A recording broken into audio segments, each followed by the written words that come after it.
Hello, welcome to Boardgames with Niramas. I'm Joseph, I'm here with Racco, and today we're going to play Prisoners. We're going to show you a prototype play. We're not going to play a full game, but we're going to show you a little bit of how the game plays so you can get a feel for it. This game is on Gamefound soon, the crowdfunding site where you can, back it if you find it interesting. So, Prisoners is a game about a prison, and one theme will be, you can play this 2 to 4 players, so depending on the number of players, you can be 2 on one team, 1 on 1, or you can play 2 versus 2, or as we will do, 1 versus 1. So Draco will be the prisoners. He will sort of side with the prisoners, trying to help them out to escape, and I will be the penitentiary, the prison guards, trying to stop the plans here. And this is a sort of deduction style game where I, as the blue player, as we'll call it from now on, blue player and red player, as a blue player, I will try to figure out and deduce what Draco is up to. At the start of the game, the red player picks one of the 20 prisoners in the game, and we'll shuffle up some cards at random, pick who to be the one that is going to escape. There are variants to this game, so if you want to make it harder, you can play with 2 or 3 prisoners that is going to escape, but we're just sticking with the base variant, the base set of the game here, 1 versus 1. And so one of these 8 that are out here is the one that Draco is trying to make an escape for.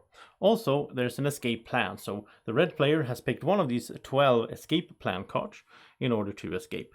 Now, in the final version of the game, this is a prototype, there will be changes to how it looks maybe, and so on, and details in the rules, but one of these plans is the one that was chosen by the red player. And all these plans have different requirements on them. So we're going to ignore the bottom part now, since we're playing variant 1, which is the base of the game. And then you can add if you want to make it different, try other variants and make it harder and so on. But so we're just looking at the top of the card. So if this is the correct escape plan, which I, as the blue player, have no idea of, I know it's one of those 12, then the red player needs to get these item tokens before the end of the 10th round of the game. The game lasts for 10 rounds in order to escape. Now, in the final game, you don't need to have the cards out like this. Both players will have a deck of those 12 cards, so you can have them as a reference. But right now in my prototype, I have them out like that, so the blue player, which is me, can see all of them out there and start deducing what the red player might be going for. Okay, so let's just start playing, and you'll see more of the details as we go. So we are in the first round over here, where we have this red symbol, which means now the red player gets to pick one of their 10 cards that they set aside. You set aside these 10 prisoner cards that are from a separate deck, so you have 2 decks of 20 of each of these. So they have these cards here. They will pick one to play face down. So they just put it over here or on the side. So this is the face down card that the red player has selected. I don't know what it is. Now, I don't get to play a card in the first round. Later on, we will both be playing cards and so on. So now, the red player starts by putting out 5 of their tokens. They have tokens 1 to 20, which is representative basically of these 20 prisoners that are in the prison, that they can choose where they want to send them. So they might send one, let's say they send one over here to the library. They'll send one to the recreational space here. They'll probably send this one over here to the hospital. And then they might send, they can't go to the warden's house normally, you have to have some special card for that. They'll send 2 over here to the power plant control room.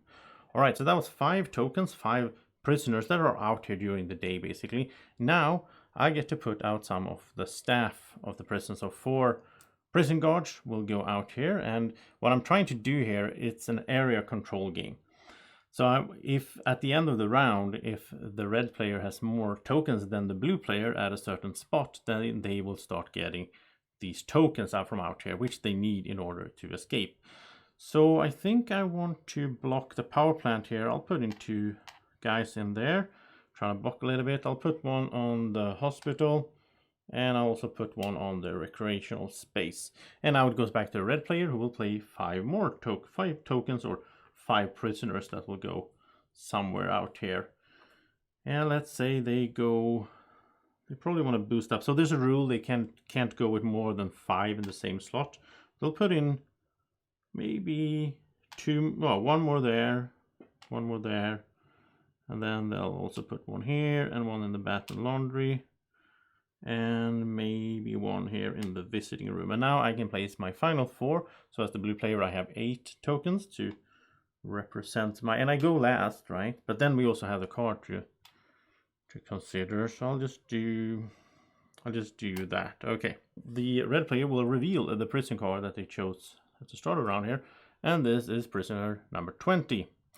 So this is the man who pays alimony, a pretender. He's a fraud. He has some special effects on the card as well. So he's strong, he's smart, and he can talk a lot.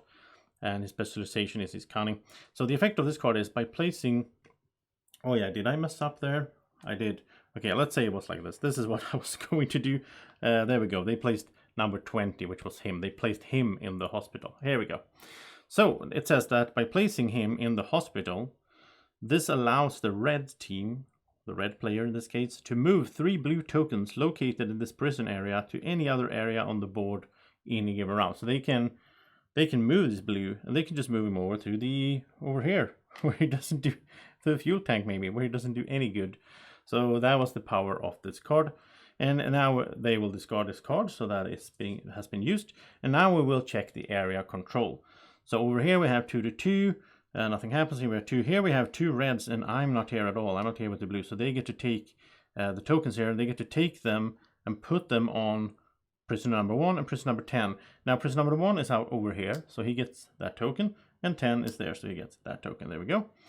And then over here it's a tie over there. But here in the hospital, prisoner number 20 is all by himself. So they will probably take, let's say, they'll take this shirt here.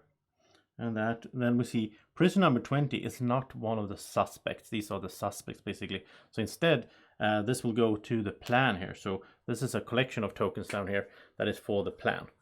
And in order for the red player to win at the end of the game, they need to have all these 8 tokens, and at least, minimum 2 has to be on the correct prisoner that is trying to escape, and then the other 6 can be in the for plan area. Right, and then everyone will go back for the night phase, basically. So everyone will go off the board. And at the end of the game, you will have that situation where, well, did they complete it or not? But the fun thing is that it's also a deduction game. So I can see, okay, so they have taken these certain tokens. So that can start telling me, okay, so if they want a shirt, what cards up here requires a shirt? Well, I can see that none of these it's basically from the 6 down to 1, this side requires a shirt. And then I can see, do they also need a compass? And I can start deducing which card it might be that they're going for. I can also start deducing, well, why did they send prisoner number 10 to pick up this? Does that mean that prisoner number 10 is the one that's trying to escape? Or is it one of the other ones? Because you can bluff each other in the game, which I always appreciate in board games or in games in general, where you can, fake, you can bluff, and it's a bit of deduction in there where I might think that, okay, they went for the shirt and the hammer, so, well, obviously it's, one of these cards, but maybe it's early game as well. Maybe they are just trying to deceive me and get me off track. Because as we keep playing here, rounds 2, 3, and so on, then at some points, in 5 here, I can make a guess as the blue player, if I want to. And if I make a guess, I will guess what escape plan is it and who is trying to escape. In this situation where we're playing this first base variant, it's only one person that is trying to escape. If I get it correctly, then I just win straight out. I can win already, right? If I get it wrong, though, I get a penalty on the next 2 rounds where I don't get to do my actions with playing my cards and so on. So in the second round here, as we go into it, we are going to do sort of the same thing. But at the same time as the red player picks their card, places it face down here, I, as the blue player, also get to pick a card. And my cards all have different special effects depending on what prisoner goes out here, if they have special abilities, if they're smart or they're strong and so on. I can bluff as well. We have the sniper here, for example. In order for the sniper to work, I have to have a token on the turrets up here. So what I could do, for example, is I could play, I might play the doctor face down here, right? And then as my first action, so then the red player will go and they will put out, now I'm just doing things randomly here, but they will put out 5 tokens, or 5 people out here. And then I get to place 4. I can put one on the turret. So now the red player thinks it's the sniper card I have played. And then they might start adapting to that trying to, make their strategy for their next 5 tokens based on that information, but I could be bluffing. It's actually the doctor I put out. There's a lot of those little back and forth, trying to, fool each other, trying to bluff each other, which is cool. When we get to the 3rd round, and as well as the 5th and 7th, then we also have this token here, or this symbol here, which means that the red player has to give a little bit of information. So if it looks like, let's just quickly put it like this. So say we have 2 more items here, and maybe this guy here picked up that thing. At this stage, we have 1, 2, 3 tokens here. We have 3 in the plan, so 6 tokens have been claimed by the red player, 6 items. Now that we get to the 3rd round, the red player has to tell the blue player how many tokens of those 8 that they need to get have they collected in total. So maybe they will say, well, we collected 3 so far. The blue player doesn't know if it's these 3 or combination of these, but this is how you start deducing. You will also have, in the final version of the game, you will have a way to like note down information as it goes, and so you can start looking back at your notes, start figuring out what could it be. And when we get to the 5th round, you will have maybe a chance to guess. If you don't, then you will do it in the 10th round. You have a chance to guess as well. When we get to the 8th round, something interesting happens as well. Then we have a chance for an exchange. And at this stage, again, let's put out some tokens. Like such, we'll pretend that these guys have picked these up.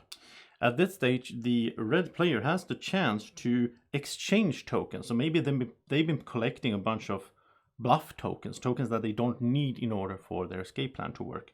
But at this stage, they can exchange, and we have like an exchange here where you have to pay a certain amount of tokens. So maybe they will put in like these 2, and they'll take this one, and they'll pay 3 tokens to get this money token instead. So all of a sudden, the blue player might realize, oh wow, so they really need this one, that's why they exchange for it. Then it might be this card that they are going for. And again, you get the chance to guess there in the 10th round. So that is the game Prisoners, and I hope you will have gotten a sense of how the game will play. It's hard to simulate this with Draco, with these big cards that he really can't hold, and then we have to, bluff each other and all that. So I hope this overview of the game will help you out in order to feel if you might want to back this out. You can check it out more on the Gamefound page. The link will be in the video description, and I hope you will have a great evening or morning or whenever you're watching. Take care. Bye bye.